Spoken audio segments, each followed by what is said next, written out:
Salut Esther Dadon, je suis très heureuse de vous retrouver aujourd'hui avec normalement une tête connue, Zeki Bayram, qui est le professeur officiel de salsa et bachata de la chaîne YouTube Danse et Couple, mais pas que. Il est aussi le professeur de salsa et bachata pour débutants pour le défi de 6 semaines pour une ouverture de bal, pour créer son ouverture de bal de rêve latino. Merci beaucoup, Zeki, pour les prochaines minutes qu'on va passer. Tu es aussi, depuis le début de cette chaîne, maintenant depuis, champion de France de Eh salsa oui. team. Et tu es maintenant aussi en catégorie élite salsa solo masculin et tu es arrivé quatrième au championnat du monde de salsa. Je dis pas de bêtises. Championnat de France, championnat de France. J'aimerais bien arriver quatrième au championnat du monde. Le championnat de France. Le championnat de France, exact. Alors, C'est ça.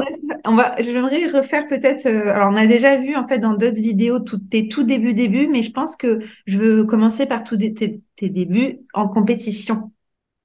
En compétition, d'accord. Bah, les débuts en compétition, c'était vraiment avec Bouyanga, avec la team Bouyanga gérée par Sol et Mauro. Donc enfin, ils ont créé une team, ils m'ont demandé d'intégrer cette team-là. Et l'idée, c'était de participer donc au championnat de France salsa, donc de l'année 2022, si je dis pas de bêtises. Ouais, c'est ça, 2022. Et donc en team. Et pour la salsa, bien évidemment. Et du coup, j'ai dit oui et on s'est lancé dans cette opération-là. Donc on a commencé avec le championnat de France que l'on a gagné donc en 2022. Et du coup, après, bah, on s'est dit, mais pourquoi pas pousser jusqu'aux mondiaux? Ce serait une superbe expérience, quelque chose d'incroyable. Et c'est ce qu'on a fait. On a été jusqu'au mondial où on a fini cinquième. Donc on en est très très fiers et très très contents. Donc un début de compétition qui était génial, vraiment génial. Qu'est-ce qui fait que tu t'es dit, bah oui, pourquoi pas, allez, je me lance, qu'est-ce qui t'appelait dans ce monde-là? Le côté compétition, c'est pour aller chercher des nouvelles sensations déjà, parce que c'est quelque chose de qu'on fait pas forcément. Hein. On commence à danser pour le plaisir. En général, c'est vraiment pour le plaisir, parce que tel ami nous a dit viens, on va essayer un cours, quelque chose comme ça. C'est exactement ce qui m'est arrivé pour moi. Hein. On m'a proposé un cours, on m'a dit viens, on va essayer la salsa. C'est ce que j'ai fait et puis j'ai continué. Donc on commence pour le plaisir et puis après on évolue sur certains stades. Moi c'était vraiment le côté professeur parce que j'adore enseigner, j'adore donner des astuces, voir l'élève évoluer, etc. Et puis après, on a encore un stade au-dessus qui est vraiment la compétition pour ceux qui veulent vraiment se challenger. Et dans la compétition, pour moi, il y a vraiment deux aspects. L'aspect que j'ai pu expérimenter avec Bouyanga, c'est-à-dire une compétition en team, c'est-à-dire que on est plusieurs du coup, mais en fait, on ne forme qu'une seule entité, donc il faut pouvoir composer avec différents caractères, etc. Et la compétition, c'est quelque chose d'extrêmement exigeant, donc ça demande énormément de temps pour pouvoir répéter avec les autres, qu'on soit fatigué, qu'on soit en forme, qu'on soit avec de bonnes nouvelles, de moins bonnes nouvelles, etc. C'est tout ça qui fait qu'on doit mettre de côté, on doit avancer avec une team. Et c'est génial, cette compétition-là permet de se découvrir différemment. Ça, c'est vraiment la première chose. Et puis après, on a encore d'autres sensations en compétition qui vont être pour le solo. Le solo, en fait, on doit se dépasser soi-même. Et c'est extrêmement exigeant en fait envers nous-mêmes.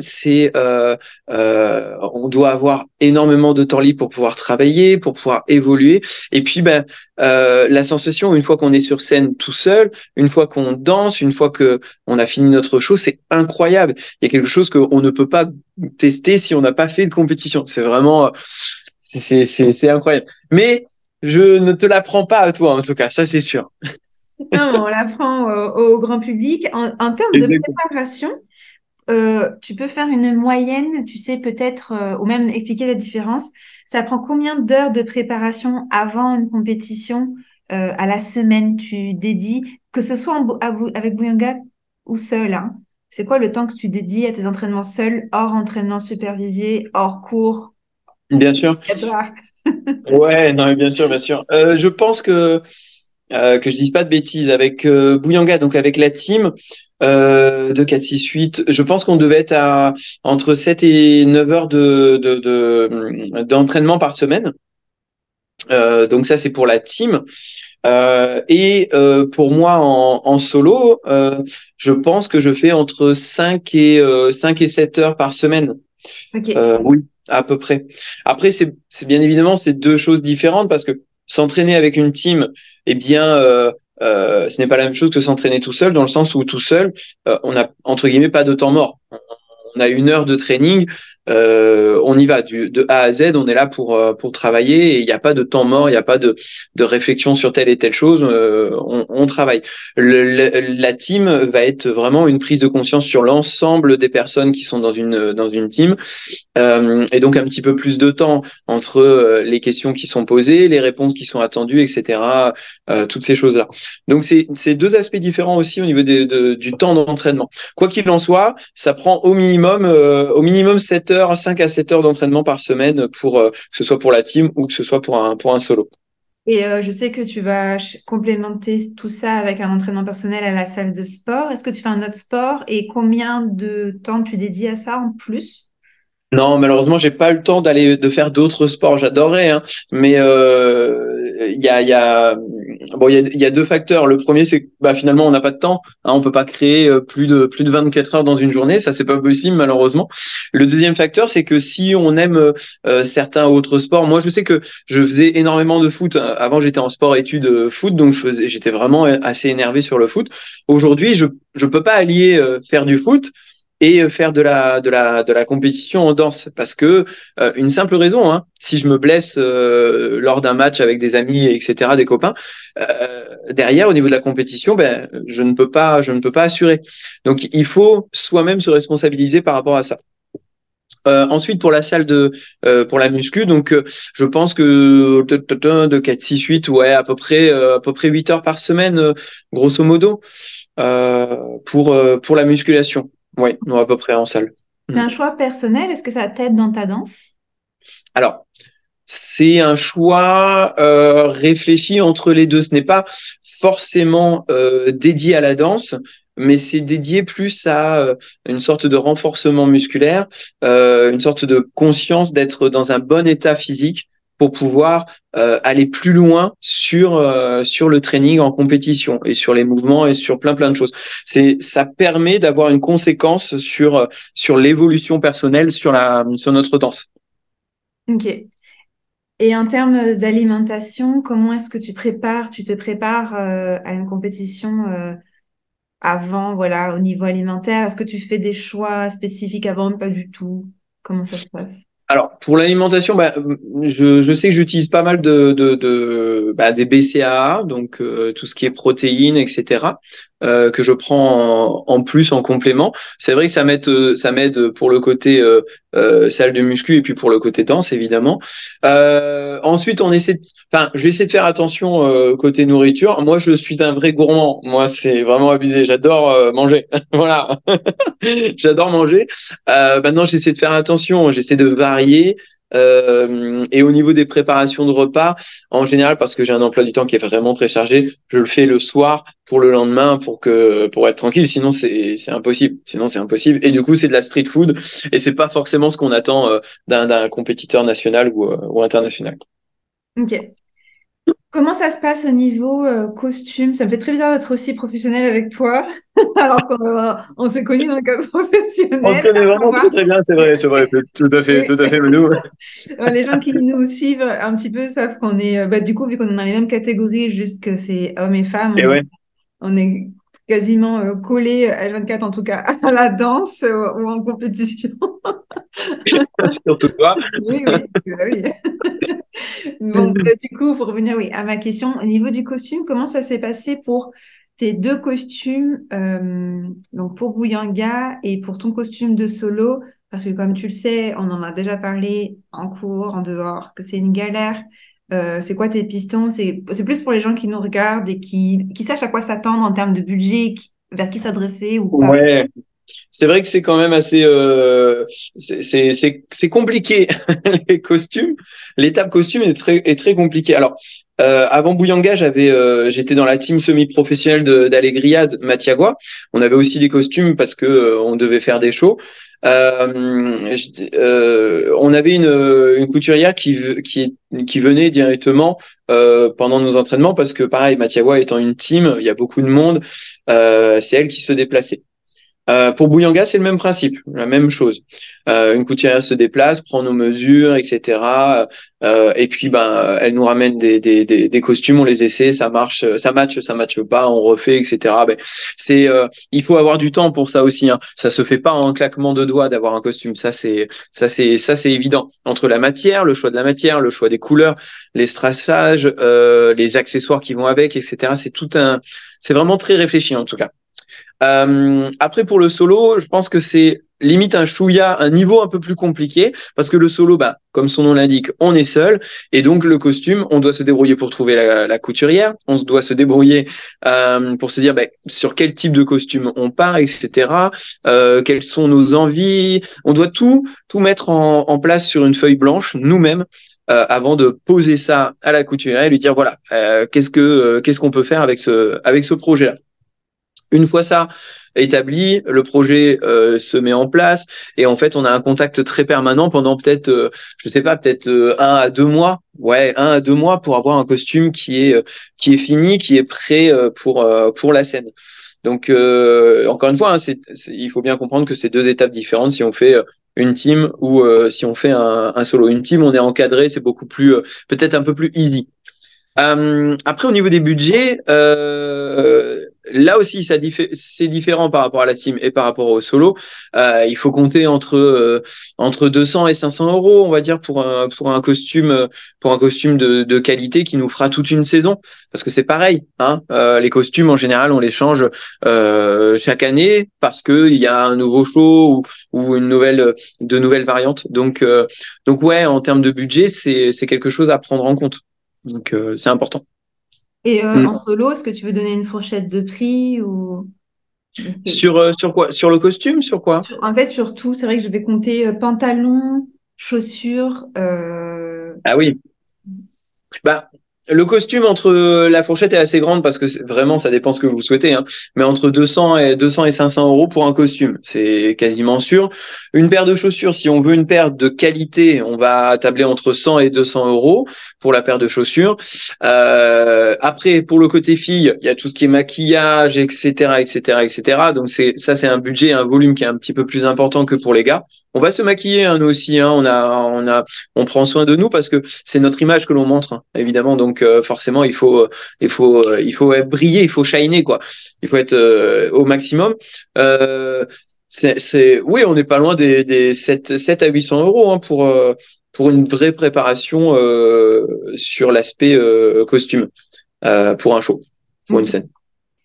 Maintenant, j'aimerais bien qu'on parle vite fait du mental. Est-ce que tu suis une préparation mentale? Comment ça se passe? Est-ce que tu es toujours H24 pump and up? Comment est-ce que tu gères les downs? Comment ça se passe à ce niveau-là? Alors, ça, c'est vraiment, c'est au cas par cas. C'est clairement au cas par cas puisque chaque personne est complètement différente là-dessus. C'est ça qui est super intéressant, c'est ce qui fait notre variété dans le genre humain. Pour ma part, moi, je suis de nature très dynamique, très énergique, donc et très rouge. Pour ceux qui ont déjà vu le test des 4 couleurs, moi, je suis rouge. Rouge, rouge. Donc je vais vraiment en avant et je perds pas trop de temps. En fait, j'ai une idée, je vais la mettre en place. Pour le mental, j'ai toujours été très haut. C'est assez rare que je sois bas. Quand je suis bas, pardon, je vais prendre un petit peu de temps pour moi, réfléchir sur les axes d'amélioration pour pouvoir remonter en hauteur. Euh, je n'ai pas de coaching par rapport au mental. Je ne suis pas de formation ou de choses comme ça parce que c'est vrai que dans mon esprit, je suis déjà de base très guerrier, très compétiteur. Pas dans le mauvais sens, hein, dans un sens très positif parce que justement, je veux aller me challenger, hein. Le côté guerrier compétiteur, il est avant tout contre nous-mêmes, hein, sur nous-mêmes.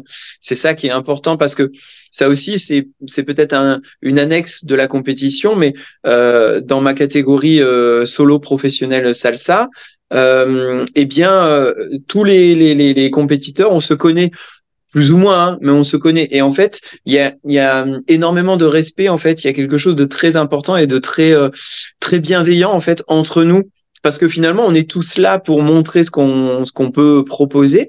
Et en fait, on est tous là, mais on se challenge nous-mêmes. On va pas dire, bah celui-là, il est pas bon du tout, ou celui-là, il est meilleur, etc. Machin, pas du tout.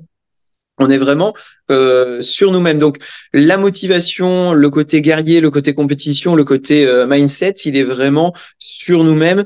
Et d'ailleurs, j'ai envie de rajouter que si on fait de la danse, enfin de la compétition en solo, en plus pour nous deux, c'est de l'élite. C'est que en général, on a quand même un mental qui est assez costaud et qui nous permet de passer ces étapes-là et de réaliser nos envies et nos rêves, parce que c'est un peu ça l'idée, hein, quand même. Oui, absolument. C'est quoi ta meilleure compétition en termes d'expérience à date? Ah, alors la meilleure compétition, c'est la scène que l'on a fait à l'Euroson, donc au Mexique, pour la Coupe du Monde avec Bouyanga. Ça, c'était une scène incroyable, 2000 personnes devant nous, une scène vraiment très en hauteur, donc tout le monde vraiment nous regarde comme ça, et puis nous, on voit tout le monde vraiment devant nous, c'est énorme. Avec en plus de ça, juste devant nous, je crois qu'il y avait 8 juges, il me semble que c'était 8 juges. Dans les 8, c'était quasiment les meilleurs au monde. Donc une vraie pression, une vraie adrénaline, il y a un truc incroyable. Et puis, il y a une atmosphère aussi, il y a une préparation à cette compétition qui est incroyable. La préparation de la Coupe du Monde, on se doit d'être là le lundi, en sachant qu'on va passer le vendredi soir sur scène. Et du lundi au vendredi, on s'entraîne tous les jours sans avoir de repos pour le jour J. Et on s'entraîne des fois à 5h, 6h du matin parce que l'entraînement se fait sur la scène quand il n'y a pas les shows. Et une compétition mondiale, c'est énormément de monde. Donc tout le monde veut y aller. Donc nous, qu'est-ce qu'on fait? Ben, on se lève à 3-4 heures du matin et on va s'entraîner à ce moment-là. C'est incroyable, cette atmosphère et on peut pas, inégalable, inégalable. Donc c'est vraiment ma meilleure scène. Je me suis peut-être un peu égaré, mais c'est vraiment ma meilleure scène, celle-là. En Ouais, tout cas, c'est ça clair. donne envie. Comment t'en parles? Ah non, mais ouais, c'était fou, c'est la folie, ça. C'était la folie. Ok. Ah ouais. Euh, je voulais savoir, est-ce que tu es en couple? Tu peux répondre Joker. Ah, je mets Joker. Ok, alors je vais détourner ma question. À quel point tu penses que le soutien de son partenaire de vie peut être clé dans ce type de carrière-là qui est pas toujours compréhensible aux grands yeux du public? En fait, c'est ça tu viens de dire le bon mot, c'est le côté compréhensible. C'est-à-dire que euh, sans parler de la copine, on va parler des proches. On va vraiment parler des proches. On peut avoir des gens dans la même famille, par exemple, qui ne comprennent pas forcément cette addiction, cette passion vraiment dévorante, parce que la danse, c'est très très souvent quelque chose que dans l'esprit commun, voilà, c'est du loisir, c'est quelque chose de tranquille, on y va parce qu'on a du temps et qu'on a envie de rigoler avec les copains et tout. Et en général, c'est le cas. Clairement, c'est le cas. Mais effectivement, pour d'autres personnes un petit peu comme nous, on va aller chercher un petit peu plus loin là-dedans. C'est pas forcément compris pour tout le monde. Donc, c'est compliqué d'avoir des proches qui ne comprennent pas ça, mais qui te soutiennent parce qu'ils sont proches de toi, évidemment. Donc, il y a vraiment cette différence-là. Et puis, pour ceux qui ont des copains, des femmes, des maris, etc., machin, il y a un soutien un petit peu plus important. Il y a quelque chose qui est vraiment très, très fort dans ce que peuvent proposer ces gens-là. Et c'est hyper important. C'est hyper important d'être soutenu parce qu'encore une fois, c'est une carrière de solo. Donc, si on a du monde, plus on a du monde derrière, et mieux c'est clairement. J'ai oublié de te demander comment ça se passe la gestion. Tu sais, je t'ai parlé du mental, de comment est-ce que tu gérais peut-être les dinde en préparation, mais comment est-ce que tu gères la victoire parce que vous avez gagné, vous avez le titre du champion de France, et comment tu gères l'échec dans le sens échec perçu de toi, t'as senti vraiment genre je vis un échec, qu'importe le résultat sur le papier, tu vois ce que je veux dire? Bien sûr, on va parler du plus compliqué, c'est l'échec, évidemment. Pour la victoire, c'est assez simple. L'échec étant en tout cas à mon sens, quelque chose qui m'apprend juste. C'est plus ça. Je suis peut-être agacé sur le moment parce que, non pas parce que d'autres personnes ont pris ma place, mais parce que j'aurais pu bien mieux faire sur mon passage. Euh, notre show, on le prépare pendant des mois, voire des années, etc. Donc on le connaît par cœur. On arrive et on fait une prestation qui est correcte, mais qui est pas au maximum. On peut pas demander à être numéro un si nous-mêmes déjà on a suffisamment d'expérience pour savoir qu'on n'a pas fait ce qu'il fallait pour arriver à la place que l'on souhaite. Donc, ce sont des échecs, mais des échecs qui nous apprennent. On sait qu'on va peut-être être en échec, mais on sait sur quoi il va falloir que l'on travaille plus fort et mieux pour pouvoir passer cette étape-là pour la prochaine fois. Donc les échecs, je les vois plus comme ça en tout cas. Pour les victoires, quand on a gagné le championnat de France 2022, même quand on a fini cinquième au championnat du monde, pour moi, c'était une victoire, hein, clairement. Arriver cinquième face on parle de salsa, la salsa qui est quand même plus originaire d'Amérique du Sud que de France, hein, que de Paris, hein, ça c'est évident, hein, ou de De Marseille. Marseille. Ouais, enfin, oui, parce que je suis un ancien Parisien, c'est pour ça que je dis ça. Mais en fait, arriver cinquième là-bas, c'est premier dans nos cœurs, c'est évident, c'est clairement évident. Donc dans ces cas-là, un moment d'euphorie, hein, c'est génial. Là, on se lâche, on passe une excellente soirée, on est vraiment dans une énergie incroyable. Et en plus de ça, cette énergie-là, elle dure déjà pendant un certain temps, et en plus, elle te motive à revenir l'année d'après pour faire encore plus fort, encore mieux, etc. Tu te dis, mais c'était incroyable ça, il faut que je le refasse, il faut que je le refasse. Ah ouais, les moments de victoire sont fous, sont vraiment fous. Donc moi, je savoure tout, que ce soit des victoires comme des choses moins bonnes, je les savoure à ma sauce, mais je les savoure. Oui, et je te pose la question aussi parce que pas tout le monde le gère de la même manière. Tu sais, la victoire, il y en a que quand ils reviennent, c'est plus dur parce que tu as gagné après tous les sacrifices que ça a pris, et c'est à ça que servent toutes les interviews, de voir le côté vraiment de sacrifice qu'un athlète fait pour atteindre ce type de titre-là comme tu as pu avoir. Il y en a maintenant qu'ils l'ont vécu, ils ont plus la foi de redescendre et de se Ah oui. remettre. Parce qu'un titre, comme nous dit si bien Mauro Acevedo, c'est un an. Ah bah oui, ça va très vite, ça va super C'est vite, un an. hein. On est des Miss France et des Mister France, là. Oui, Ça va super vite. Non, mais c'est ça. Après, encore une fois, oui, c'est ce que tu dis. Tout dépend de la personnalité de chacun, parce que à mon sens, je ne vais pas m'inscrire comme une étoile filante, par exemple. Voilà, une étoile filante, tu la vois briller très très fort d'un coup, et puis après, t'entends plus parler d'elle. Enfin, tu la vois plus. Il y a des personnes qui, et c'est pas mauvais, hein, c'est pas du tout mauvais ni péjoratif ce que je dis, mais il y a des personnes qui ont besoin d'aller sur ce challenge-là, de le remporter. Une fois qu'ils l'ont fini, ils ont fini leur objectif. Et c'est nickel. Ils ont été jusqu'à leur objectif. Ils ont fini à 100%. Pour moi, je m'inscris sur quelque chose qui est plus sur la durée. Ça doit faire maintenant 17 ans que je danse. Ouais, peut-être 17 ans, quelque chose comme ça. Euh, J'en apprends tous les jours. Donc moi, mes objectifs sont reculés à chaque fois. Du coup, je continue, j'avance encore et encore et encore sans, au final, je le sais parfaitement, sans jamais avoir un objectif final. Moi, je veux que la lumière, j'aimerais que la lumière soit là le plus longtemps possible et qu'elle soit durable. Donc c'est ça l'idée pour moi. Mais ça dépend les personnalités. Chacun a des objectifs et des rêves. pareil pour l'échec, à savoir que du coup, vu qu'on est collés, on ne gère pas du tout l'échec de la même manière. Zeki est un hargneux ramoneur. Moi, je suis une chouineuse, je pleure. Je suis une pleureuse. Vous voyez, deux personnalités, deux catégories, même catégorie, deux façons de gérer. Ah non, mais complètement, complètement. Surtout quand tu fais des très bons résultats, tu pleures quand même. Bon, C'est génial. on arrive tranquillement à la fin. J'aimerais peut-être rentrer. Alors, nous, notre dernière compétition, c'était le championnat d'Europe et ça s'est fait il y a un mois. Oui, Euh, on va pas prononcer quand est-ce que ça sera les prochaines, mais admettons, ah ben là, parfait. Tu vois, là, c'est l'Eurosun dans 14 jours, ouais. 13 jours.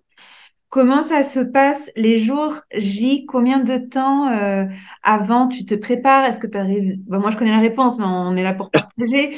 Euh, vu qu'on est tous ensemble. Combien d'heures avant tu arrives? Est-ce que tu arrives préparé, déjà habillé, je veux dire? Comment ça se passe un petit peu le jour J, ta routine jusqu'à ton moment de passage? Non, moi ma routine, je vais pas paraître exceptionnel, hein. Là, c'est clair et net que non. Je suis pas en dernière minute, mais je ne mets pas des heures et des heures et des heures avant pour me préparer. Enfin, en tout cas, je n'en ressens pas le besoin. Euh, En général, je suis avec vous, donc on va à la salle où il y a la compétition. Et puis on arrive parce que Sol et Mauro nous demandent d'arriver, je sais pas, je crois que c'est 2 heures, 2, 3 heures, non, un bon 3 heures même à l'avance. Personnellement, si je dois faire une compétition et qu'ils sont pas là, je vais arriver 2 heures à l'avance parce que j'en ressens pas l'utilité de faire plus en arrière. Surtout que la compétition, il y a énormément de bruit, etc. Il y a plein de choses, donc ça fatigue, hein, moralement, mentalement, pardon, ça fatigue énormément. Il faut le savoir, ça. D'ailleurs, petite parenthèse, je m'étais fait avoir sur un des premiers Coupes de France où j'étais resté toute la journée. Et à la fin de la journée, j'avais le passage et j'étais éclaté parce que finalement, je m'étais pas du tout rendu compte que toute la journée, tout le bruit, toute l'ambiance, tous les gens, tout ça, machin, ça avait pris beaucoup d'énergie.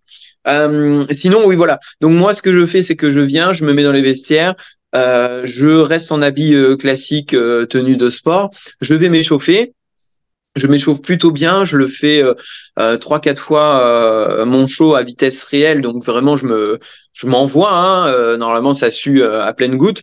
Une fois que ça c'est fait et que je suis satisfait de mes 3 passages, en général j'en fais pas plus, j'en fais 3 parce qu'après ça sert à rien de se rincer complètement. Donc j'en fais 3. Après je vais me changer tranquillement, j'ai du temps, je vais me changer tranquillement. Ensuite, je me mets dans un petit coin et je ferme les yeux et je refais toute la chorégraphie dans mon esprit. Donc, dans mon mental, je le fais. Du, du, il faut que j'arrive à la faire sans que j'ai de trous de mémoire ou sans que ce soit pas fluide dans mon esprit. Il faut que ce soit fluide. Si c'est pas fluide, je recommence du début. Une fois que j'ai fait ça, après, je suis prêt. Clairement, après, en général, c'est 20 minutes avant mon passage.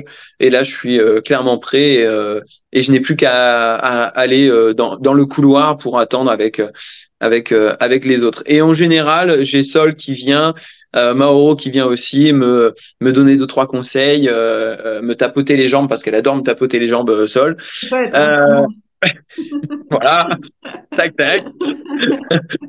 Et puis après, c'est parti. À ce moment-là, mis à part toi, Sol, Mauro et Alexia, personne d'autre ne vient me parler, ou en tout cas je ferme la discussion parce que je suis concentré dans mon moment. Ouais, même nous, à ces moments-là, vu qu'on vit les mêmes choses, en général, on parle pas, c'est câlin. C'est ça, c'est ça. En fait, on se comprend sans se parler, Ouais, c'est pour et ça. oui, on vit les mêmes choses, hein. On vit les mêmes choses. Est-ce que tu as un petit rituel? Il y en a en danse sportive, ils font un bisou à la piste, il y en a, ils font le signe de croix. Est-ce que tu as des petites choses juste avant? Il y en a, ils mouillent, tu sais, les chaussures. Est-ce que toi, tu as quelque chose que tu fais avant de... Tu penses à quelqu'un? Moi, ce que je fais, c'est que je prends mon sac de chaussures, estampillé championnat de France 2022, je le pose au sol et un tapis, un paillasson. C'est un paillasson pour mes, voilà. Tout le C'est temps, un vous avez fait ça avant quoi. Tout le temps. C'est un paillasson pour mes chaussures. Du coup, je fais ça avec mes chaussures. Et puis après, en fait, le sol est bien mieux, je la grippe mieux. C'est peut-être certainement psychologique, mais je sais pas. J'ai toujours fait ça, donc c'est mon petit rituel, mais ça me va bien. Si je le fais pas, c'est pas bon. Ça va pas. C'est pas bon. Ça, ça, ça marche. Et un rituel après, est-ce qu'il y a quelque chose que tu fais spécialement à part m'amener à Burger King? Après, je vais voir mes concurrents et je leur dis, je t'ai ni. Non, pas du tout. Beaucoup près, hein, beaucoup près. En plus, tu t'entends très bien avec tes plus grands concurrents, en vrai. Ouais, ouais, ouais, ouais. Avec Ivan, Esteban, etc. Ouais, je m'entends vraiment très bien. Donc non, c'est cool. Non, après, ben, je supporte mes collègues de compétition pour les emmener à Burger King ou McDo ou machin, parce que après c'est des contractions totales. Et comme il y en a une qui n'aime pas McDo et qui veut Burger King, bah on l'emmène à Burger King. L'autre qui aime pas Burger King, McDo, bah on l'emmène à. Enfin bref, voilà. Du coup, je fais le taxi pour mesdames. Ok, non, mais à part ça qui est vrai, en vrai de vrai, t'as rien que quand tu sors de la piste, il y a rien que tu fais en sortant. Non, après, en sortant, ça redescend tranquillement. Et puis, ben, en fait, en vrai, après, je savoure soit il y a encore d'autres compétiteurs de ma catégorie qui passent, donc je regarde. Soit il y a d'autres compétitions juste derrière, d'autres catégories, et je les regarde. Donc, je suis en mode, voilà, mon passage est fait, je profite du spectacle. Tu regardes les compétiteurs avant ou pas du tout? Ouais, Quand tu viens de ben, le voir. tout dépend le moment, évidemment. Si par exemple je passe le soir, je vais les regarder le matin. Mais l'après-midi, vous me voyez pas parce que je me repose avant de préparer mon passage. Donc oui, oui, j'aime bien regarder les autres compétiteurs, surtout que ici à Marseille, on a quand même beaucoup de compétiteurs dans toutes catégories confondues, et c'est génial, c'est vraiment génial. Et ce qui fait que bah on se soutient. Il y a une énorme, il y a vraiment beaucoup de monde, donc on se soutient quand il y a des passages de Marseillais. On est là pour eux parce qu'on représente Marseille avant tout, que ce soit en bachata, salsa, etc. Donc c'est cool. Comment est-ce que tu vois l'avenir? Parce que toi, c'était là depuis 2021 sur le circuit français de compétition. Comment est-ce que tu as vu cette évolution? C'est quoi le futur, tu penses, de la compétition SVK en France? Je trouve qu'elle se développe énormément dans le sens où il y a beaucoup plus pardon de compétiteurs qu'avant. Donc c'est sûr qu'elle a un bel avenir, hein, ça c'est évident, hein, la compétition en France a un très bel avenir. Surtout qu'il y a beaucoup de gens qui bah voilà qui ont cette envie de se challenger. Donc c'est vraiment ce qu'il en ressort sur les dernières coupes de France et sur les dernières compétitions en règle générale. Moi de mon côté, ce sera toujours de la compétition, on continue, on lâche rien parce que ça me fait tellement évoluer, ça me fait tellement progresser sur moi-même que c'est que du plus, hein, c'est vraiment bénéfique, hein, donc vraiment pour moi compétition, on continue jusqu'au bout, jusqu'au bout. Quand j'aurai 80 ans, j'arrêterai peut-être. Eh bien, écoute, merci beaucoup, Zeki. De toute façon, ce n'est pas la dernière fois qu'on te verra sur la chaîne. On te reverra Je très le sens bien. prochainement. De toute façon, c'est ça. On te voit prochainement à la compétition régionale qui est obligatoire parce que tu es qualifié, on peut le dire, au championnat de France Oui. 2024 en catégorie ça solo masculin. Donc, on se reverra très vite. On peut te retrouver aussi les mardis au Z5. De toute façon, comme d'habitude, tous ces contacts seront dans la barre d'infos. Donc, si vous voulez soutenir et suivre le parcours de Zeg, allez-y. Moi, je vous dis hasta pronto. Ciao, ciao. Salut, salut.